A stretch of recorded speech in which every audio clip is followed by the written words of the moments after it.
may mga nag-aaway-away tungkol dun sa isang kandidato na kesyo, huwag niyo iboto kasi. Nag-aaway-away sila. Doon daw ho sa mga inihahalin tulad kay Alice Guo na pamimeke ng nasyonalidad o something. Kasi nga, huwag niyo nang iboto na kayo masa sa amin dito. Ako hindi ko rin boboto yun. Presentasyon sa sinasabi daw pong budget na umano ay inayos. Pero sa totoo lang, hindi ho naman inayos. As a matter of fact po, palagay ko talagang dapat na idulog sa hukuman para po questionin. Cosmetic, ang daming mga sinasabi. Pero simply said, ano ho yun? Sorry diretsuhan po lamang ito. Niloloko po tayo. Niloloko po tayo. Kasi yung 26 billion practically, napakaliit po na portion nung napakalaking isiningit na pork barrel sa ating budget. Yung sinasabi na malaki daw pong ibinawas doon sa unprogrammed, wala ho yung silbi.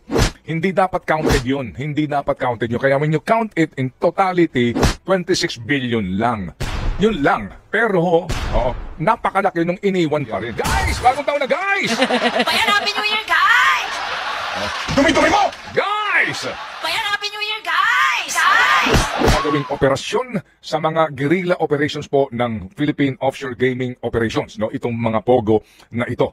At maliban dyan, ilang pa hong mga isyong pambayan na napaka-importante dahil nga ito po yung isyong umubos din po sa pagkarami-raming oras ng dalawang kapulungan ng Kongreso.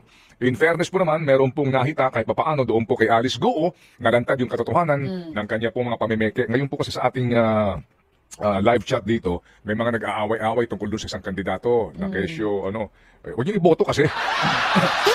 Nag-aaway-away sila. Doon daw ho sa mga inihahalin tulad kay Alice Guo na pamimeke ng nasyonalidad o something. Kasi nga, huwag niyo nang iboto na kayo masa sa amin dito. Alam niyo na dahilan. Sige. Nasa sa inyo na po yan. Okay. Hindi na kami idamay dyan. Basta ako hindi ko rin boboto yun. Okay.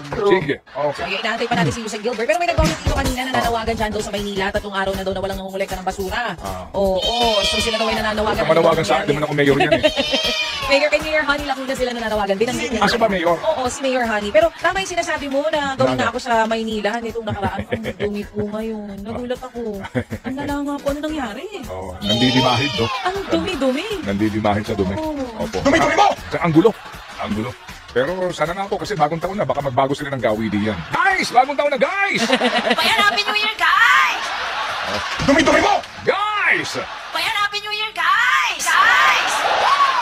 Yan yung sumigaw sa Malacanang. Sa Malacanang yan nangyari. Yung soundbite na yan, din natin nakuha yan doon sa kanila pong presentasyon sa sinasabi daw pong budget na umano ay inayos. Pero sa totoo lang, hindi ho naman inayos. As a matter of fact po, palagay ko talagang dapat na idulog sa hukuman para po questionin.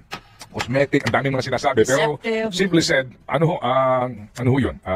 Sorry diretsuhan po lamang ito. Niloloko po tayo. Niloloko po tayo. Kasi yung 26 billion practically, napakaliit po na portion nung napakalaking isiningit na pork barrel sa ating budget. Yung sinasabi ng malaki daw pong ibinawas doon sa unprogrammed, wala ho yung silbi.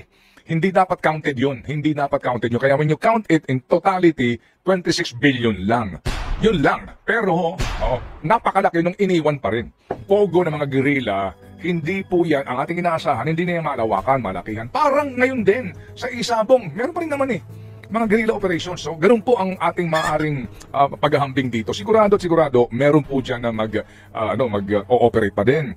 Ang ating lang aasahan nga, sana, hindi nga po ganoon na kalalawak ang operasyon. But definitely po, sa tulong ng lahat, particularly po ng LGUs, masasawata iyan. Huwag lang pong kakanlungin ng LGU. Kasi ibang usapan po kapag LGU na po ang host ng Pogo operations, no? Yan po ang ating pong main concern dito. O sige, so hindi natin naubusin po ang ating oras sa paghihintay po sa ating pong tawag kasi nga ang dami ho natin mga dapat na pag-usapan ng mga isyong pambayan.